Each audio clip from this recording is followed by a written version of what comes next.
আজকের আলোচনার বিষয় সংস্কার ও নির্বাচন। স্বাগত বাংলাদেশ পলিটিক্যাল স্কুলে। আমি তানভীর রাশিদ, সাংগঠনিক সম্পাদক, ফিনল্যান্ড বিএনপি। বর্তমান সরকার প্রধান ডক্টর ইউনূস। এই সরকার গণ অভ্যুত্থানের সরকার। এটা জনগণের ভোটে নির্বাচিত সরকার না, তবে এই সরকার জনগণের সরকার। বিএনপি এই সরকারকে সেই প্রথম থেকে ছায়া দিয়ে রেখেছে।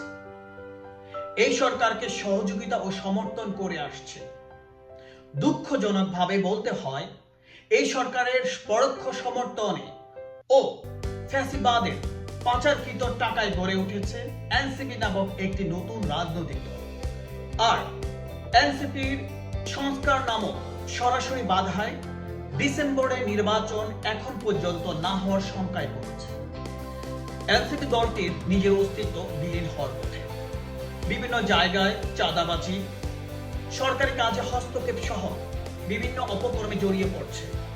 জনগণ এদের থেকে মুখ ফিরিয়ে নিচ্ছে, যার একটি প্রমাণ পহেলা বৈশাখ 1432 বাংলা সহ ঢাকা ইউনিভার্সিটিতে তারা একটা প্রোগ্রাম ডেকেছে, যে প্রোগ্রামে 50 জন লোক আনতে পারে নাই।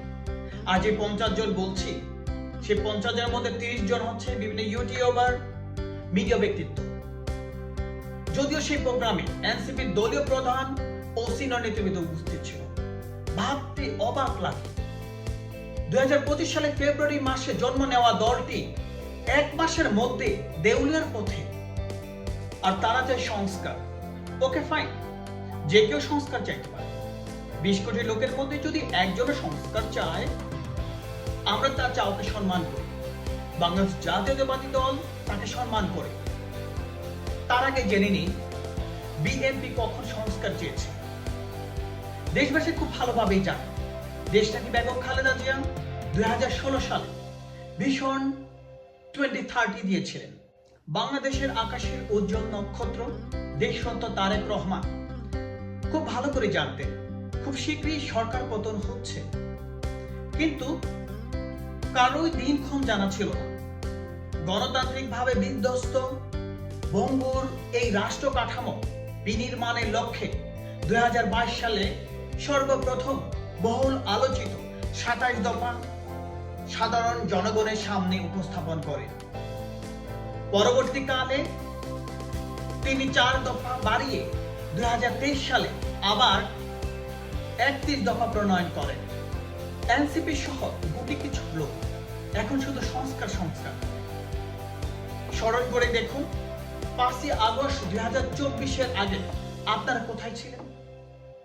কোথায় ছিলেন গত 18 বছর? কোথায় ছিলেন 2016-তে? কোথায় ছিলেন 2022-এ? কোথায় ছিলেন 2023-এ, যখন জনাব তারেক রহমান জাতির সামনে 31 দফা উপস্থাপন করেছিল? বিএনপি যখন সংস্কার প্রস্তাব দিয়েছিল, এনসিপির যে শীর্ষ নেতৃবৃন্দ আছে তারা আওয়ামী লীগের হয়ে কাজ করত। তারা আওয়ামী লীগ সরকারকে রক্ষা করার উদ্দেশ্যে জয় বাংলা স্লোগান দিত। বাংলাদেশ জাতীয়তাবাদী দল শেষ পর্যন্ত চেষ্টা করে যাবে ডক্টর ইউনূসের এই সরকার যেন ব্যর্থ না হয়। আলোচনার মাধ্যমে এই সরকারকে বোঝানোর চেষ্টা করছে অন্য কোনো দলের প্ররোচনায় বা অগণতান্ত্রিকভাবে নির্বাচনকে যেন না পিছায়। যদি এই সরকার তা বিন্দুমাত্র করার চেষ্টা করে, বাংলাদেশ জাতীয়তাবাদী দল অন্যান্য গণতান্ত্রিক দলের সাথে আলোচনা করে নতুন আরেকটি অন্তর্বর্তীকালীন সরকার গঠনের প্রয়োজন বোধ করে। বাংলাদেশ জিন্দাবাদ, শহীদ প্রেসিডেন্ট জিয়াউর রহমান জিন্দাবাদ, বেগম খালেদা জিয়া জিন্দাবাদ, তারেক রহমান জিন্দাবাদ। আসসালামু আলাইকুম।